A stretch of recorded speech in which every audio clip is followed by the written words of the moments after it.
And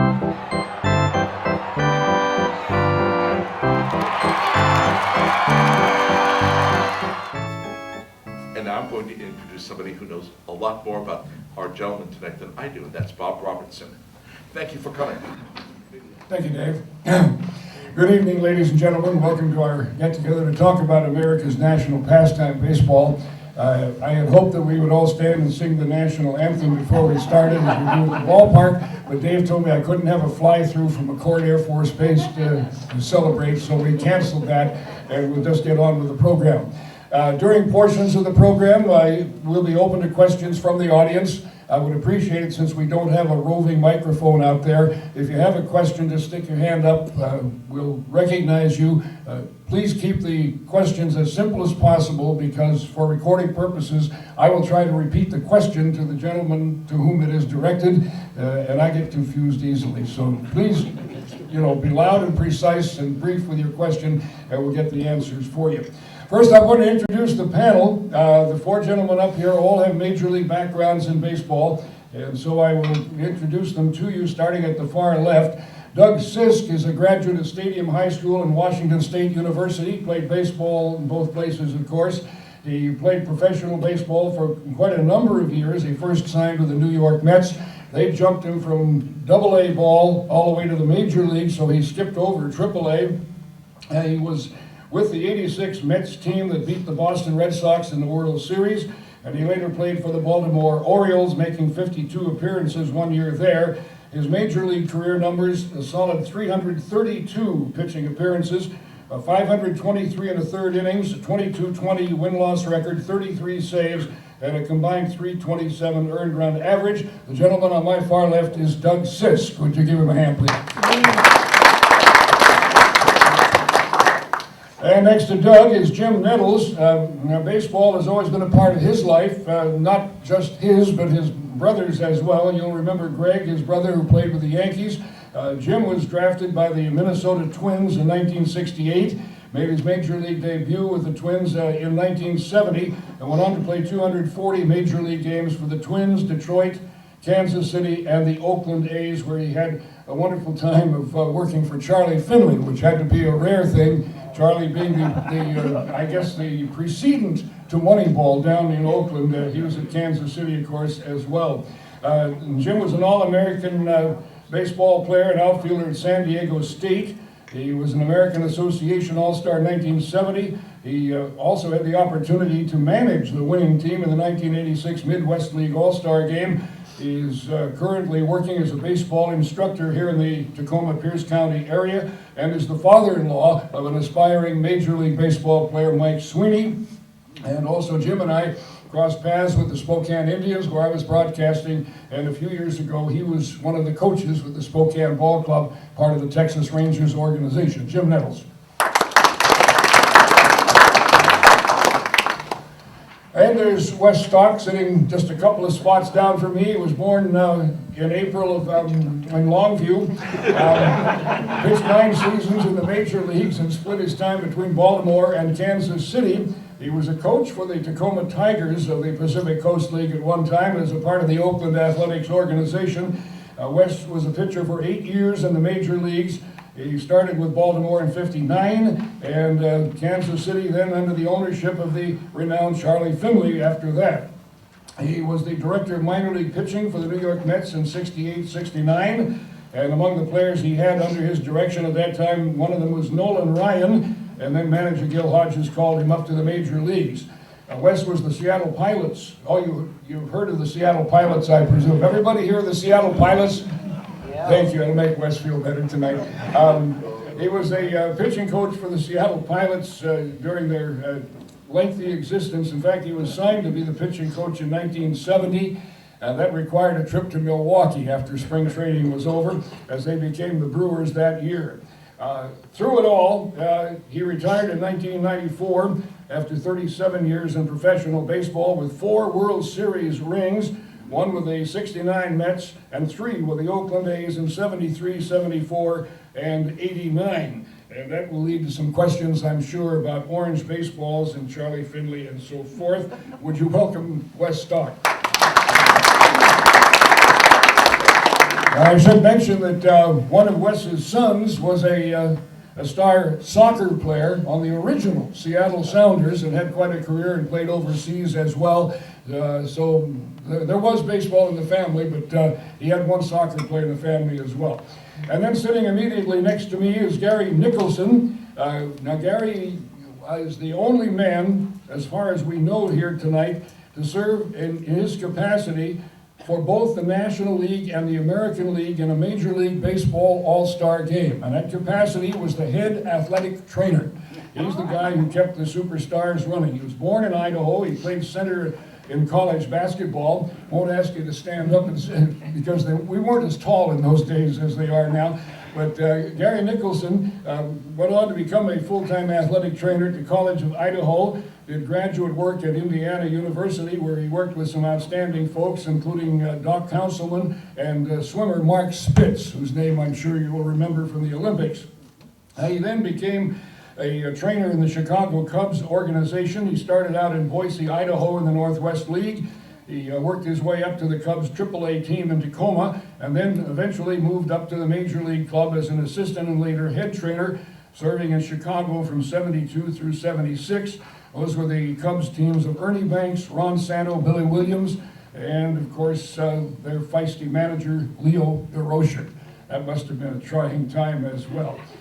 Gary served as the athletic trainer for the National League All-Stars in 1973 with Sparky Anderson as his manager, and then came back to the Pacific Northwest as the trainer for the fledgling Seattle Mariners, where he stayed until '82. And while in Seattle, served as the American League athletic trainer for the '79 All-Star game at the Kingdome, which we managed to outlive, Gary. We did that. And in addition to working at PLU, where he has just retired as a head athletic trainer for all sports there, he also worked for the National Figure Skating Championships in '87 and the baseball trainer for the 1992 Goodwill games played at Cheney Stadium in its old configuration. Gary Nicholson. I want to lead it off here tonight. I have a question, and I'm going to have each one of the gentlemen, in the same order I introduced them, respond to the question, and that is there one, as they would do at the basketball tournament, they have the song called One Shining Moment. That's the closing theme for the NCAA basketball tournament. So gentlemen, starting with Doug Sisk, is there one shining moment in your career in baseball, in and around baseball, that you'd like to tell us about now? Probably in 1983, opening day, the New York Mets were playing the Philadelphia Phillies, and we had just gotten Tom Seaver back, and Tom pitched 6 innings scoreless, and then I pitched the 7th, 8th, and 9th, and we won 2-0. And I struck out Tony Perez to finish the game, but the problem was if I would have known that I would have been in that game prior to that game, there's no way that I would have been able to make it. And only then, I mean, that's what really boosted my career at that point and put me over the top. All right, and same question to Jim Nettles. Okay, now you said shining moment or memorable moment? Well, either case. Not all our moments shine. Yeah. I can remember it had to be 1976, the bicentennial celebration for our country. This was huge, but I had already played in the major leagues. I had played in Japan. I was working my way back, and I was in Mexico. I was playing in Juarez. And living in El Paso, we played a Sunday day game on that day, which is the Bicentennial Sunday, and everybody was having barbecues and fireworks and picnics and everything else. We finished our game, got it over with early, went home to our apartment in El Paso, had about 2 pieces of chicken and a beer, and had to go right back down, get on the bus to go down to Puebla. We had an off day on Monday. We traveled 27 hours on a bus through Mexico when it was 105 degrees, no air conditioning, no bathroom on the bus. And we had to stop several times, I swear, to scrape the moths off the back window of the bus. And it was not a shining moment, but very memorable. Thank you. All right, go ahead, Wes. Well, shining moment, I think probably the most shining moment I remember was I won my first ball game against the Cleveland Indians on July 31st, 1969. No, I meant say I think it was 69. No, 69. 1969. And the next morning, my first son was born. 7 o'clock in the morning. And back in those days, they didn't get a week leave to stay home with their children. We were on a 2-week road trip, so I saw my little one, took off, got on the airplane, and I come back in 2 weeks, and I got to see him again. So I guess that's probably the most shining moment. What was his first name? Jeffrey, the one that played pro soccer, is born in Baltimore, Maryland. That's where I was in the big leagues. And I think in those days, they didn't let us in to see the baby being born either. Nope, didn't get to see him either. That way they prevented a lot of fainting spells at my father's. All right, Gary Nicholson, a shining moment in the world of baseball or other sports? I'd probably say the '73 All-Star Game. When you think of that, being with a team that had such stars as Bench, Rose, Morgan, Willie Mays, McCovey, Hank Aaron, Nolan Ryan, Seaver, Ron Santo, Billy Williams. That's a lot of Hall of Famers. I mean, that when you look at that and be able to, work with them and just be with them, I mean, it was, you felt like you were in baseball heaven. Would anybody like to take a pencil and piece of paper and quickly jot down what they think the total payroll for that group would have been if it were now? I don't think you could afford to operate the franchise in that situation. You know, Bobby, talking about payroll, I can remember the 2 highest players when I played with Baltimore was Ted Williams and Mickey Mantle. They were both making a whole sum of $125,000. And everybody thought they were overpaid. You gentlemen recall that at one time in baseball, they had the designation of a bonus player. And if you received $4,000 or more in cash for signing, you were a bonus player and had to remain on the major league roster for the remainder of the season. And that's the way I signed, Bob. I signed that year, and if they paid me $3,900 enough so that I didn't have to go and sit up there, I could go out and play. And that was the rule the year I signed. That was like being designated the franchise player of the organization. All right, let's look into the backgrounds a little bit. Doug Sisk, you must have played for at least one coach of note over at Washington State in Bobo Brayton. Was that an experience worth remembering? Yeah. In fact, I had a tryout with the Cleveland Indians, and Bobo had showed up. And there was a catcher that was working out also, and he wanted the catcher. He was my catcher that I used during the summer, played summer ball with. And Bobo walked up, watched me throw. The scouts didn't even look at me. They just were paying attention to the other guys. And McGraw signed a letter of intent to go to Washington State at that point. And then he whispered something into McGraw's ear, and then he came over to me and he goes, Doug, Sisker, you want to be a Coug? I said, hell yeah, let's go. And that was it. That was it. I don't even think he watched me throw. I think he just figured it, took McGraw's word for it. He had that great sense, that ethereal sense about a young player. Well, he also busted his front teeth out. Remember the old cage in Boulder Gym Yep. you'd crank up? That thing slipped, took his front row of teeth out, picked him up, put him in his pocket, and just kept cranking it back up.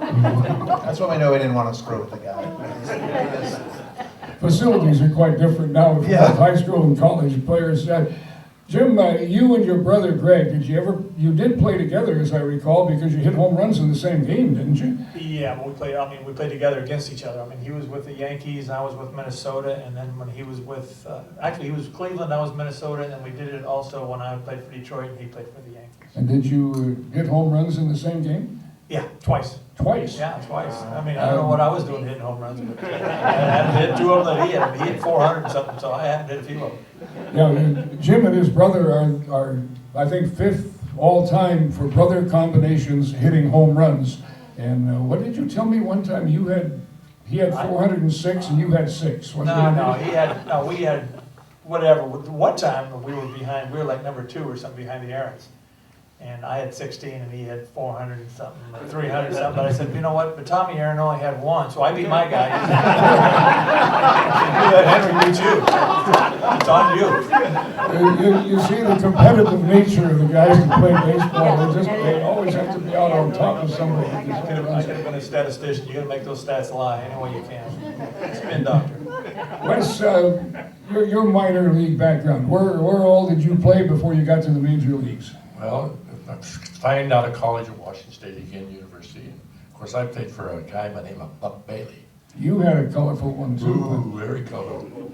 He's the guy that always kicked the sand bucket he had full of it to kick it. And they went to Oregon State one time and they filled it up with cement. And he didn't know it. Of course, he shattered his foot. Buck was, you know. And then I signed out of college my junior year, and then I went on to play in Aberdeen, South Dakota, my rookie year, which was my all-class C-ball then. And then I had an uncle that thought I should go on a tour for a couple of years, so I had to go in the Army for 2 years, and then came back out. I played in the service. I was lucky to play there at Fort Ord for a year, and then at Presidio. And when I came back out, I was lucky to go to spring training with a big club, Baltimore, because they follow you, as you know, they follow you through their military, and then I was lucky to stay for 30 days in the big league. So I was lucky, and when the guy was shipped out, come back to Vancouver in the Coast League. And then the next year in '60, I started at Miami for half a year and went back to the big leagues and was fortunate to stay. Gary, you spent a long time in the Chicago Cubs organization, and they spent a long time trying to live down the curse of the GOAT and get to the World Series. What was the feeling among the players and the staff about not getting to the World Series, even though they came close on a number of occasions?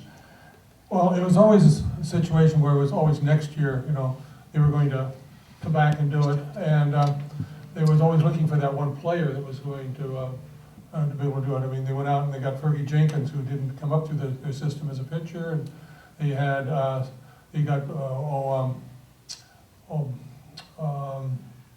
couple other players like,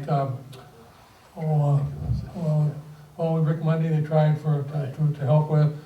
Bill Madlock was another one they brought in to just help try to make that one thing, which is kind of follow up with that. I just got through reading a book called Calico Joe, which is written by John Grissom, just came out, and it talks about in 1973, the Cubs brought up a guy by the name of Calico Joe. It's a fictional person, and he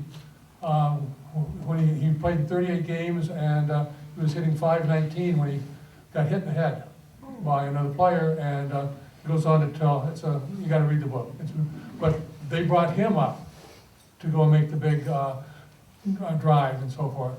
'Cause we would be all-star break, a couple times we were in first place, August was first place, and then, we went down. And partly, I think, was because of all-day games. That's the thing I was going to ask you. I always heard in baseball, you can play in Chicago, but when it comes after July, the players folded. Is that really? I think it was. I kept stats on that, and to see about when we started losing and when we'd been doing bad, and we stopped to think and so forth that it'd be great playing day games at home, because as a player or as a trainer or a coach, you could be home by 6 o'clock at night.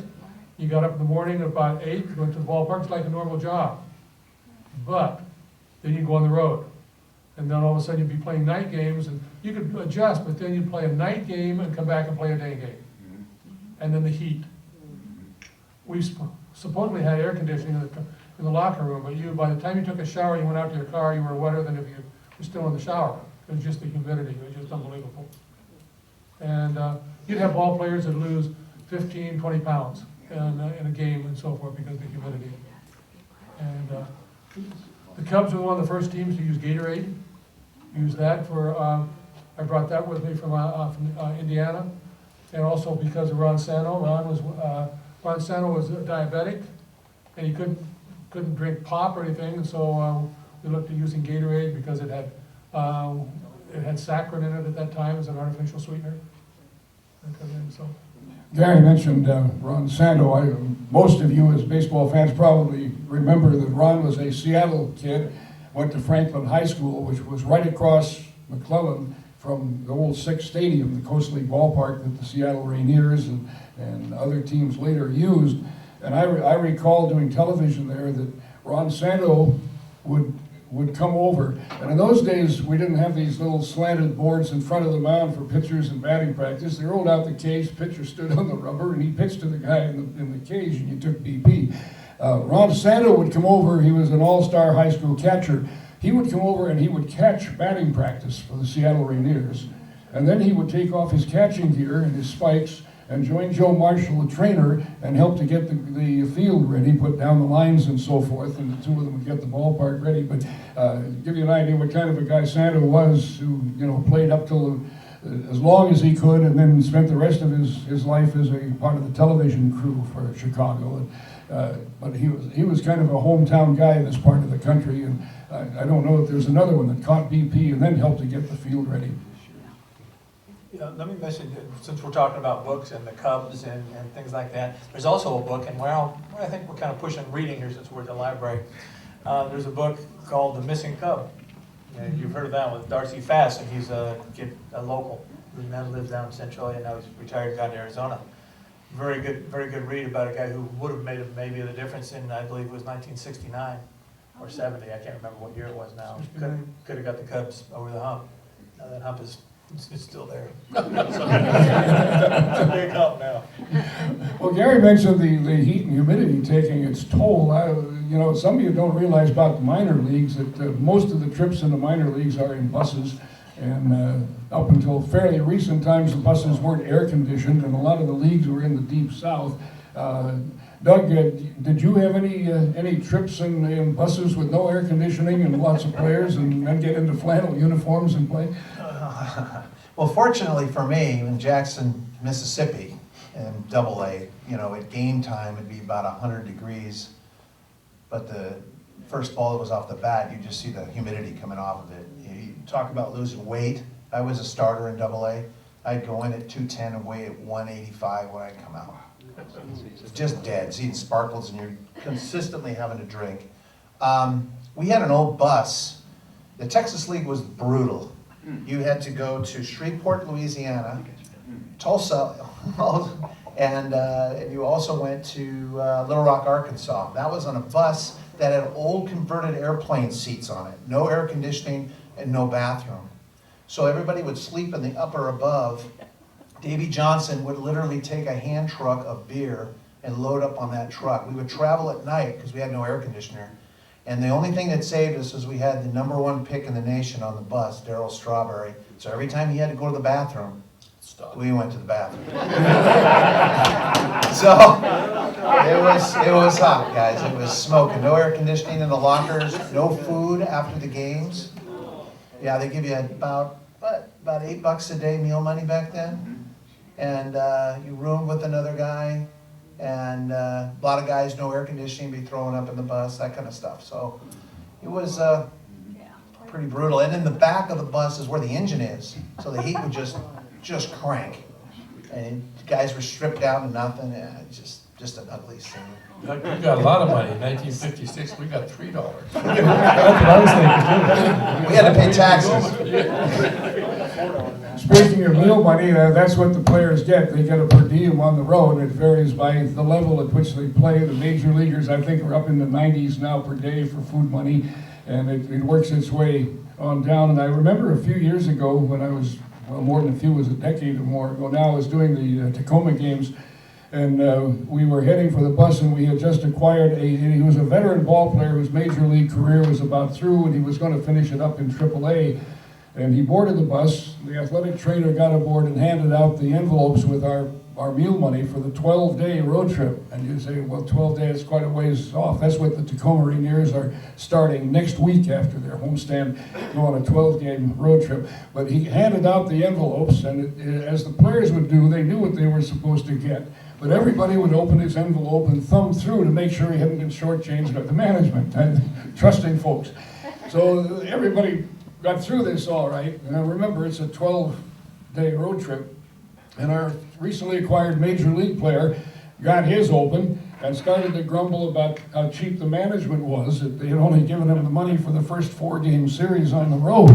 And he was cussing and fuming up a storm about the cheap management until one of the players sitting near him told him, no, that's not the first series, that's the whole 12 days. Then his fuming was against the whole organization in baseball. You know what, Bob, as you look back now, I enjoyed every minute of it, and I thought it was great. And I think you guys probably you didn't think about those things. All you want to do is play baseball, go out there, and you're not worried about what other things are on.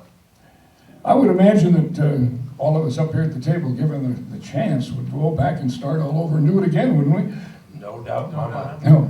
Gary, you ever have any run-ins like that with the players when you gave them their meal money, or did you have to do that? Yeah, as an athletic trainer, you were also the equipment person, and you took care of all the travel. And the first year with the Cubs, we went on an 18-day road trip. We started from here, went to Denver, then went back to Tulsa, Oklahoma City, came back and hit Phoenix, and went back up to Vancouver, and then came back in to Tacoma. So it was the odd part about that, we started out with 25 players, and when we ended up, I had 5 of the original 25 players. We, every place we went, we would drop a couple players off and pick a couple players up, because at that time, we borrowed players from different teams. Because Leo had made enough trades that we didn't have too much in the minor league by that time. Because they were trying to make a big team with the club. So it was, they were mumbling all the time. You talk about travel, I remember Willie Horton, Wes remembers him. We were on a plane going back to, I think it was back to Milwaukee someplace, and we ran into a storm, real bad, lightning and everything else, and we had to land in, I think it was Des Moines, Iowa, someplace like that, to go and refuel. We were on a charter. And the pilot made a comment that we had a storm in front of us and he was gonna have to fly a little bit sideways, and he called it thread the needle to land and so forth, and Willie hollered from the back, "That's it, I'm out of here." He grabs his bag and walks off the plane and caught a bus. Smart guy, some of the planes and the places we had to land and the facilities that we had when we did. The AAA clubs now spread coast to coast.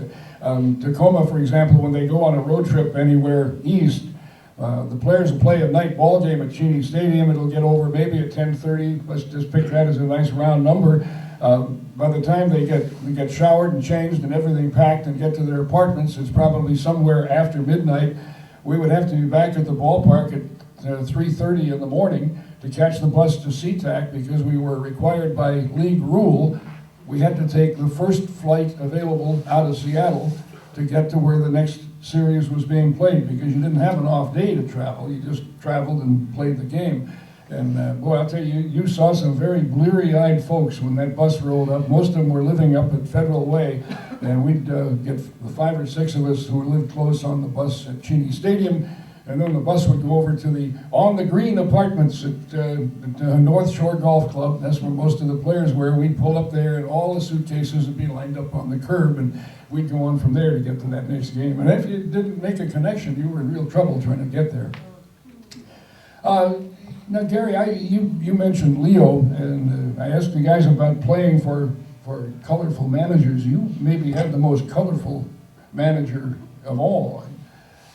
Well, Leo was not only colorful on the field, but off the field.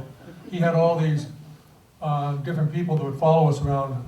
We'd go into New York, and we would end up having some shady characters with us. We had a player that was shady too, Joe Pepitone. Some of you guys remember him. And Joe wasn't shady, he was just a good player. But Joe was, we got Joe because Leo said he could handle him. And Joe claimed that he was related to the family that you would see in The Godfather. And we, in fact, this is kind of a side thing, but Joe was a guy and so forth that he'd get himself into trouble with drugs and alcohol. And when he'd get himself too bad, pretty soon the family would send in Dominic. And Dominic looked like he should be carrying a violin case with a gun in it and so forth. He'd show up and he'd straighten Joe out for a week and so forth, and Dominic would disappear. And Dominic traveled with us on the plane, and things he wouldn't get away with today. But that's just what would happen there. But Leo, I mean, he got along with the players, except that he wasn't real good with pitchers. He'd pitch a pitcher until he couldn't play anymore. He couldn't throw it. He'd go into his bullpen and he'd keep pulling up the same pitcher until he just couldn't do it. And then he'd put him at the bottom, kind of like the card deck, and pick the top one off, and he'd go again. But he was very superstitious. And one time we had a rain out, and not rain out, but it was raining in Wrigley Field, and Leo would move his players with a towel. He'd move them over like that, and they'd move over, and didn't even move him over like that and so forth. Well, the old dugout in Wrigley Field dropped water. And so Leo's wiping the water off. The whole outfield shifts. And he wiped the water off and shifts back again. Pretty soon we had Johnny Callison. He was on the outfield, he comes running in, he kneels down, and he says, Skip, he said, damn it, he says, make up your mind which way we're gonna be out there. We're gonna be in the wrong place one of these times. And so, finally realized what he was doing. And so, he was colorful, a lot of fun, and mostly the players liked him, except when he got on him. So, You talking about pitchers, he didn't like pitchers. I got two of them from, I got Holtzman when we were open, and oh man, he didn't have one good word. And another one was Jimmy Coburn, a young guy, and Jimmy was just a beat down kid when we got him. I guess Leo would just beat pitchers down. And it took, not me, with his help, about 2 months of getting back up positive that he knew how good he really was. Did any of you gentlemen up here at the head table have an opportunity to play under or with Tommy Lasorda? No, I was involved with him in the minor leagues, and because the Dodgers didn't have a trainer in the minor leagues, and so I would take care of their players a lot.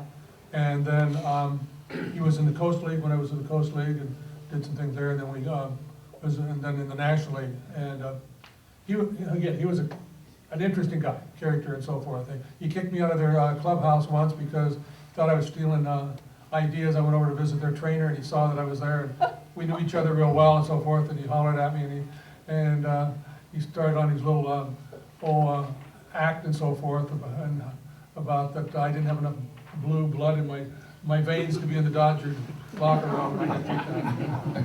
Well, at least you were kicked out by one of the famous ones of all time. I heard he was a very positive gentleman. He was positive to the players.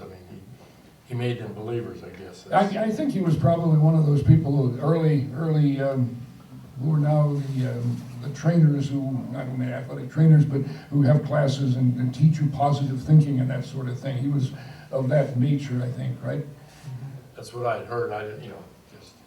All right, well, let's get off Tommy Lasorda then. I do remember, too, that Leo DeRocher was somehow involved with the Rat Pack with Frank Sinatra and his friends in Las Vegas. Were they around the ballpark, Gary? One spring training, they were there. And the Cubs, being unique the way they were, had a lot of following. We would be, when the Mariners were too, but the Cubs, we had, Leo was married to Day. Larry Day, yeah. And so we had a lot there, and then going into New York and LA and so forth, we had a lot of followers there. And if we talk about that, the Mariners, they had Danny Kaye as an owner, and he was unbelievable. Gary's right. He was the most unbelievable man that I've ever been around, and he loved pitchers. So, me being the pitching coach, he was following me all the time, and he was just like he was on the field, like you see him on TV. Wasn't he, Gary? He was just a great comical guy, and everything on the field, he would be comical to it. Really, it's too bad he didn't stay with us and was on the Mariners longer. Well, he made a comment when he left and so forth. He came in and said, and apologized for, he and Lester Smith, he said that they could have owned the Mariners outright. He said we should have done that in the very beginning, but we wanted it to be a local and owned by local people, so we did 6 owners. Well, I think running a business with 6 owners making votes, you always got 3 and 3. The Mariners in the very beginning were supposed to have the same colors as Arizona State, a maroon and kind of a gold kind of. And that's what Danny wanted. Well, Danny went back to New York to a UNICEF meeting that he was involved with. And while he was gone, the other owners decided they were going to go blue. One of them liked blue because they liked to be on the water. Another one, who owned Britannia, liked blue because of blue pants. Another one's wife liked blue. And so while they were gone, they voted blue, and we went with blue uniforms. Let's talk a little bit about the game itself now. Doug, down at the end there, pitcher. When I was growing up, a pitcher who could throw in the 80s was considered throwing pretty hard, and I know I was well into a broadcasting career, and I would ask a pitcher or a coach, what is the fastball range of your starting pitcher? He'd say, 87 to 89. Well, now that's an off-speed pitch, according to the radar guns. Everybody's throwing 94, 95, 96, they're reaching for 100. Doug, do you believe the numbers, or is there something in the radar guns, or what is it that's causing all of this? I want to hear this. I'll tell you, I've been thinking about it too. I mean, I was lucky enough to announce a few of the Tacoma Rainier games there, and they brought a big kid in it was a couple years ago, by the name of Cortez or Coates, big tall right-hander. I think he got for a Unieski Betancourt trade, and he was throwing 102 miles an hour on that radar gun. Now, back in yeah. Did you have a gun or someone telling you? No, it's on their little thing out there. And you know, originally when they put those guns out at the ballpark, I think it's to get the fans excited and all, but really all scouts use them for is just the difference between a breaking ball, fastball, and whatever. And if you're 89 miles an hour, that's good, but 90 is great. They don't talk about the movement, doesn't talk about any of that, but I would say, and I'm sure Wes is going to get into this probably with Catfish Hunter because he didn't accordingly throw real hard, but back in my days, I'd say we're in the mid-80s, upper 80s is what they would say. Very fortunate for me, I still have the old radar gun that Marv Scott, who was my scout, gave me when I started doing part-time stuff for the Mets. The hardest guy I ever had on that radar gun was a guy named Adam Eaton up in Snohomish, and he hit 86 miles an hour. On that gun, me, Tom Niedenfuhr, the entire Cougar pitching staff was 87 to 88 to 89 miles an hour on that gun.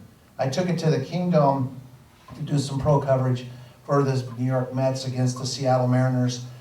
Randy Johnson was throwing 102 miles an hour, my gun registered 93. So that did it for me. Eventually, I feel pretty good about it. I don't know if you guys have ever seen the movie, The Rookie. The true story, The Rookie, with the left-handed pitcher. Yeah, Dennis Quaid played. And he's out there throwing a baseball into a radar gun on the side of the road, and it flashes 79, and he turns his head and drops his head and goes, oh, God. Then it flashes 99. Yeah, well, that's kind of the way everybody looks at it. I had a pitching coach, Bill Mambo Cat, that used to tell me, it's the batter's going to let you know what the heck is going on. Don't ever worry about the velocity. And that's the way I've always looked at it. But you know, everybody's not throwing 97 and 98 miles an hour. If they did, we were too, and I know Wes was. So that's my take on it. Wes, would you jump in? Because I've been wondering. How'd that go, Wes? I've been wondering, we used to talk about this at home because I first caught it when my pitchers in the pros, the AAA guys, were throwing 87 to 89, and the College World Series would come on, and everybody was in the mid-90s by that time from Omaha. And my thoughts at that time were, have the radar guns been refined so much that they read that way, or is it the positioning of where they're shooting with the radar gun? I don't know that. I know, and I think probably Doug and Jimmy can verify this. There was a gun they called the Jugs gun, and the other one was a radar gun. And they said one of them caught the speed as it left the hand, and the other one caught the speed as it went. Or the last time they could see the ball on the radar gun. And so, and I got to say one thing, and then I believe the athletes are better today than when we played. And then, you know, so I say that the speeds are probably higher now or greater now, but it's hard for me to believe 100 miles an hour because, I mean, I played with a guy, not against a guy, by the name of Ryan Durden. Remember that? I mean, they said he couldn't see because he had the glasses and stuff. But, I mean, he really threw hard, and, you know, I don't know how hard he was. They said he's in the 90s. Well, he threw by some of those guys. I mean, he actually flat threw it by him. Well, you see a guy now throwing 100, but the athlete is better, so he can catch up to it quicker. But the radar gun, I used it when I was coaching, only for, like I think Doug said, to see the change of the speed, to see how much slower their changeup was, the breaking ball. And I used it late in the inning. If I saw a pitcher start dropping down, plus coming up, I had a guy behind the plate would tell me he's dropping down, and tell me that he's getting tired or something like that. And of course, now the game has changed. If you get 6 innings, you're lucky, and you got the middle inning relief period, and you got the one guy that comes in for 1 inning. And I wish right now I had a guy by the name of Raleigh Fingers, because if he'd have pitched 1 inning a day, he could have pitched every day of the week. He might have had 80 saves. I mean, you know, but that's just the way the game has changed. This is because of the athletes, and what they're required to do. But the radar gun, I hate to hear about it all the time, because they say, well, that ball was only 91 or 92. Yes, sir.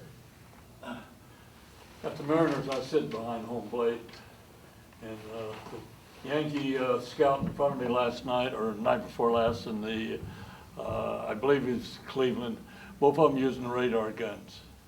And previously, other scouts have told me that the guns that they're using is from when the ball leaves the hand. The one that leaves the hand. Yeah. And that's But, why because we were discussed it at times with different ones, and I said, gee whiz, what is it? And I've got a couple books on it too, and that's what they say, that, well, they would tell about when the ball leaves the hand, it's probably doing 105, and when it passes the plate or someplace like that. But my question is, the scouts here don't believe what the radar gun that the Mariners flash on the board? Why are they, some of them do, some of them are using it, they look up, okay. for there the it is. fans. Am I right? For show, I mean, yeah. I think it's for the fans, and I think one reason the scouts use it, because they are told by their hierarchies, I want the speeds on, right? And they gotta write it down, so they guess they compare other players and stuff, but like Doug says, I had a guy named a Catfish Hunter who probably, if you category from 1 to 10, he was probably maybe a 6. Because he didn't throw hard, he didn't have a great breaking ball, you probably hit off him. He didn't, but he knew where to throw the ball, and he just believed in him. I always said he had this, and this. It made him a great pitcher, and he knew just what he had to do. And nothing scared him, and we had a guy named Vida Blue who threw hard. And Vida was just a real, I would not say he wasn't a thrower, he knew what he wanted to do, but he didn't, he just threw hard. But Catfish, he was just unbelievable. I just think that, and there's still a lot of pitchers like that in the big leagues. I mean, you watch, let's try to think who's some of the guys they got, the Seattle, the left-hander, Vargas. I mean, he knows what to do. And of course, there's a guy up there did he ever win his first game at 49 yet? No. He didn't win it yet, yeah. But you know what, Catfish, like somebody told me, Catfish, whatever it took to get you out, he would throw slow, slower, or slowest, or he would throw fast, faster, and fastest. And he knew how to get you out. He made a mistake, and if I hit a home run, it was a mistake. And I can still see the pitch. He must have thrown a changeup up in the letters. Why, you're not supposed to throw a bad hitter a changeup. And Wes never told him that, I guess. I hit a home run, I never saw that pitch again. The next time I faced him, he blew me away. And I had another pitcher named Kenny Holtzman, and Gary, you probably remember, but he had one of the greatest curveballs alive. I mean, he was unbelievable. And he just threw fastball changeup, that's all he'd throw. And when I first got him, I just said, Kenny, you gotta throw more breaking balls. I mean, mix it up. About the 3rd or 4th inning, he'd come in and he'd throw a fantastic, make the guy look sick. And he'd come in and he says, that's your only curveball you're gonna see this game. that's the way Kenny was. Jim He was Nettles, that way, change. Go ahead, you want a question? Jim Nettles, we talk about the radar gun speeds, they go up on the scoreboard. Now, assuming that they maybe haven't jumped over 100 miles an hour, as a hitter, is there a psychological effect when you see a couple of pitches up there, say at 99 and 100 miles an hour? I don't know, because when I played, they didn't have that. Well, they might have had the gun, but they didn't put it up on the board. I mean, you knew, like Bill Mamaket said, the hitters will tell you how hard you're throwing. And Nolan Ryan, now, there's a whole different story. Back then, 1973 or 4 or 72, when they first came to the American League, they didn't really use the gun much, but they had him. And then one time he struck me out to end the ball game, 9th inning. And after the game, they said, we got him at 103. And if you know Nolan Ryan, that was probably pitch number 175. He didn't throw, he always threw a lot of pitches, and he was still throwing hard. But I'm glad that I didn't have it up there, because then you tend to go, I better notch it up, and then you're gonna tighten up, and you'll be even slower. So you need to relax. So a guy's throwing real hard, you have to slow yourself down. What about when, let's say like Gaylord Perry and his spitball, or Bert Hooton and his, Gaylord say he didn't have it, he had a rotationless sinker, it was called. I have a question here, short so I can repeat it, please. I'd just like to follow up on the pitch count. Seems like it's almost a religion now that a pitcher doesn't throw more than 100. You mentioned Nolan Ryan and what he did. I know he's trying to change that a little bit in Texas now. Yes, he is. Look what's Yes, he has. happened. Look what's Look happened. what's Just happened. like your reaction to what you think about that. As soon as he went over to Texas, I said, they're gonna do well because he will throw away they said he's gonna throw away the pitch count. And I hated that because I managed in the minor leagues. And this is a story, and I was with Texas, like Bob mentioned a few years ago. We drafted a kid, #1 draft pick. He was a little left-handed pitcher out of somewhere in Alabama. Yeah, And- Casey? Huh? Casey Yeah, Casey Kiker. Kiker was his name, a little left-handed pitcher, and here he's been pitching high school ball all year long, and he comes, they're gonna take him to Spokane, which is a good league for a high school kid, it's really very, very high, they start him in Spokane, and his pitch limit was 30 pitches. I'm going, oh, come on, let's go. I mean, they treat him like baby ducks. And my theory on the pitching was if you had 15 pitches an inning, it was a good inning. And if you figured out it's 135 pitches, I figured that was an average day on the mound. So, I mean, if you had 35, you had an outstanding. Catfish was very good at that. And I don't know, Doug, what the Mets, they went on, but I thought 135, well, that's an average. You can get to 135. Now you start getting to 90, and they say, oh, he's got 90 pitches. Oh, got to start watching him. This Casey Kiker that was mentioned in Spokane, quality pitcher, although he was released this spring, I gather, and I haven't seen where he signed anywhere else. But with his pitch limit as a starting pitcher, he could not win a game. He couldn't win a decision because he didn't have enough pitches to get through 5 innings. But if he gave up a run in the whatever number he pitched and Spokane lost, he was the losing pitcher.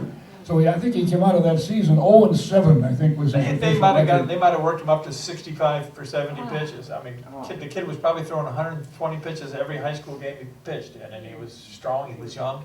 And like I said, they treat him like a baby ducks, and there's been some guys that got lost, and then when Nolan Ryan came. All right, we have a somebody question played, right here. good for him.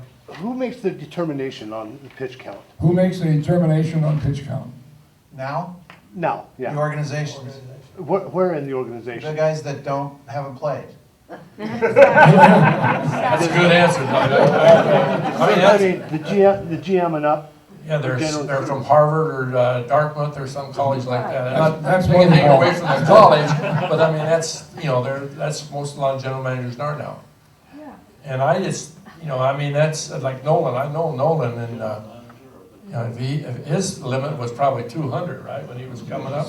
Well, he said that was BS when he took over, that, Oh, I agree with you 100%. Well, one time you had to fight the pitcher to take the ball out of his hand to get him off the mound. He could be, in the 8th inning with 140, 50 pitches. I had a guy by the name Vida Blue again, and Dick Williams was the manager. And Dick, when I took over, as pitching coach for him, he just said, I don't care what the pitchers call me, and they can call me anything they want. Don't worry about it. Just tell me if I got a problem coming up, let me know and bring him in, But Vida, you take him out in the 8th inning, 1 out, tied, or 1-run lead. And Vida'd get tired, he'd lose a little bit. And we had a guy named down the bullpen by the name of Raleigh Fingers. And he'd come over and he'd say, Wes, come here. What's that SOB taking me out of the game for? I said, Vida, you ain't got the best release, but if you're in baseball, we're gonna pick you up. Well, I don't care, I don't wanna come out. Yeah. But that's the competitor that Vida was. I mean, that's the way they were. I think now, Give it question. Yeah, your manhood was questioned if you came out of a ball game, didn't pitch a complete game. Yeah, go ahead. I wanted to ask Wes, both pitchers, what kind of an implement was used with Bob Feller in his alleged 100-mile-an-hour pitch? And is there any credibility in that today with whatever way they monitored that? He's asked about Bob Feller and how they measured his speed. I can answer that because I interviewed Bob Feller in Portland one so night. you probably know it was the beginning of my career. Bob told me on the air from Portland one night during a broadcast, this was some years ago now, and he was touring the country, and he said that they tested him at a naval base up there in Ohio, and they used a system of lights that was being used to measure the speed of military ordnance. So he would throw the baseball through this light sequence and get the speed. And he told me at that time that they registered him in that test at 108. Now, I don't know how accurate the lights were, but the military ordnance was what they were usually measuring, and he said 108. When I was How coming up, come to 100 then?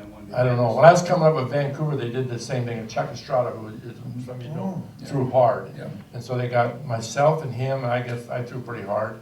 and a guy, an outfielder named Carroll Hardy, remember the name? Oh, yeah. football. Yeah, he had a great arm, threw hard, right?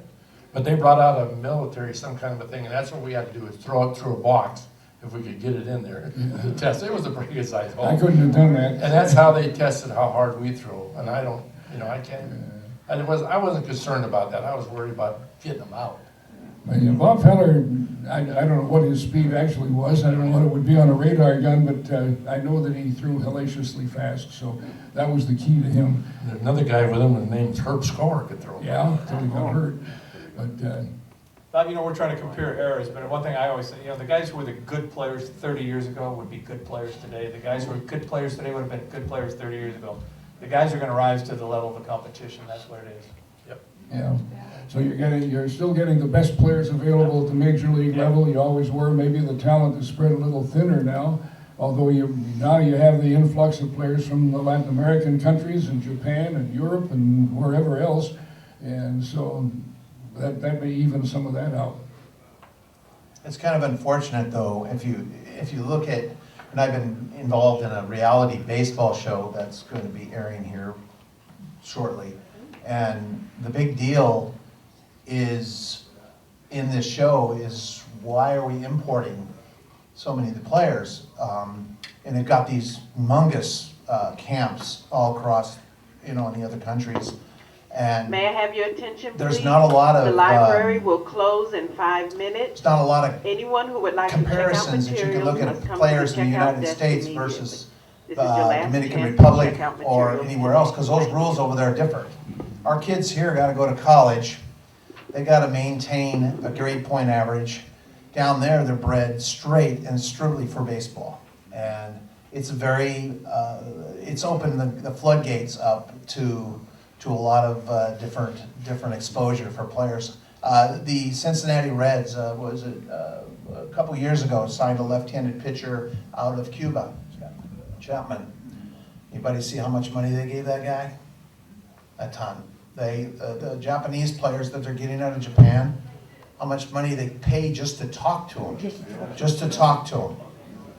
And you got players in the United States that have been missed. So anyways, that's just my pitch. Yeah, but doesn't that money goes to the owner of the club that owns that Japanese? Correct. And That's he doesn't exactly get all right. that money. That's It's his a big bonus. consideration. Yeah. That's sort of the European soccer system where Yep. the club, and at one time they did that before the draft. The Pacific Coast League, for example, would sign a young player. Let's say Seattle would sign a young player, and maybe they'd send him to Tacoma or Spokane to start his career. They would probably not give him any money at all. That was pretty much the nature. You were so excited to get a chance to play that you just signed it and played. But if they then sold you to the major league club, they got that money, and a lot of the minor league teams, the upper minor league teams, that was the major portion of their net profit, was signing young players in their area and then selling them to a major league team. And that doesn't happen anymore. Only the time now is they call these independent leagues. You tip that one up just a little bit, You know, Wes. The independent leagues, Yeah. But now they all gotta be signed by a major league club, right? Yeah. I don't know how the independent clubs survive because they draw the same as the low minor leagues attendance-wise. They can't charge big amounts of money at the gate, and they have to pay salaries. As you know, the players who play in the minor leagues of organized baseball, their salaries are all paid by the major league organization. Now, the local team, Tacoma, in our case here, the management of the Tacoma ball club, not the field management, but the business management, they have no say at all on who comes here to manage, coach, or play. They simply have to accept what comes from the major league teams. The majors pay them, and then the local club pays for the business operation, the ballpark rental, and the crew that cleans up and that sort of stuff. And so I don't know how an independent club even manages to stay alive. Well, there's quite a few around now too, but. Yeah, there's a number of leagues, and some of them stretch forever. There's one that goes from Edmonton, Alberta, down through Texas and out to Hawaii, and I just imagine what the travel costs are for those people, because some of those are not bus rides. There's just no way. Even Sisk couldn't make a bus ride out of those. Well, another thing too Unless is you want to roll. Yeah. you get a lot of people don't realize is at the major league level, there's called split contracts. If you're in the big leagues, you get X amount of money, and I think the major league minimum is generally, what, 350. 400 something now. Yeah, and then there's the minor league side. So if you're playing in Tacoma, you get this. If you're playing in Seattle, you get that. There's a lot of them that get a straight contract that didn't pan out the way the club thought they were going to, and they go back to Tacoma, that salary's still being paid.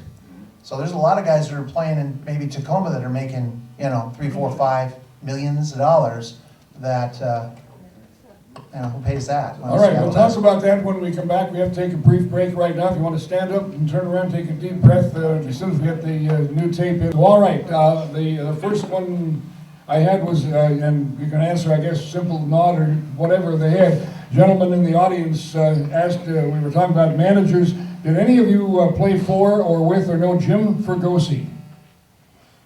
No, but I played against him, of course, when he's Angels. He played for the Angels. He was with the Seattle Angels, owned by Gene Autry at one time, and he later managed in the major leagues. Jim Fergosi.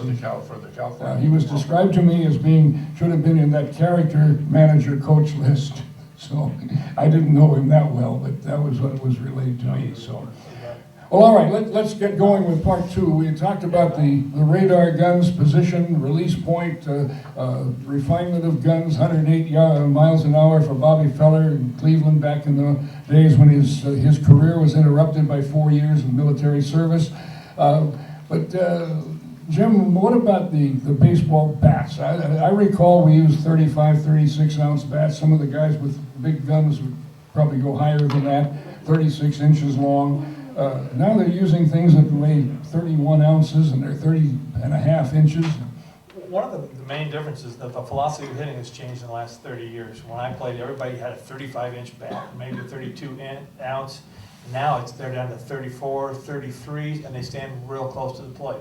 And the philosophy used to go out and get that ball before it got in on you, get out there and get it. And now they say back it up, let the ball get deeper, get it deeper, get it deeper. Because when you hit the ball, the closer it is to your body, you're going to be in a stronger position. Of course, unless it's too close, I found that out a lot. It's called getting jammed. But these guys, they know how to do it. They're way stronger. They're bigger and stronger than we are, and that they work harder. But, you know, I played in the major leagues. I got to the big leagues in one full season in the minor leagues. We never had a hitting coach. We did not have coaches. The pitchers have to be better now because the hitters are so much better because they've been taught how to hit. They recognize pitches and they break down every at bat. You can see a pitcher. If I've never seen a guy, I'm going to go in the clubhouse and look at him. I can see the last 20 hitters he's faced and the last 20 innings he's pitched. I can see every pitch he's got, and I know what he's got. So the game is they're way more prepared now than they used to. But to your question, the equipment has made a difference, but the philosophy of hitting, they let the ball get deeper, and so you don't need that big long bat anymore. Is that why you see more bats being broken? It's because they use that maple too. Yeah. Okay. Also, there's only 32 ounces of wood in them as opposed to 36, and it's a lighter stick. Next thing you know, they'll be using the cottonwood trees. Harmon Killebrew was a big man, but he swung a small bat. He was a 31-ounce bat. Yeah, we have a question over here. Go ahead. About that maple, they had that big deal about that 5 years ago, and they were taking all the broken bats and they were loading them up to take back to major league headquarters or whatever and testing those things because they were just splintering all over and dangerous. Are they still using those things after all that?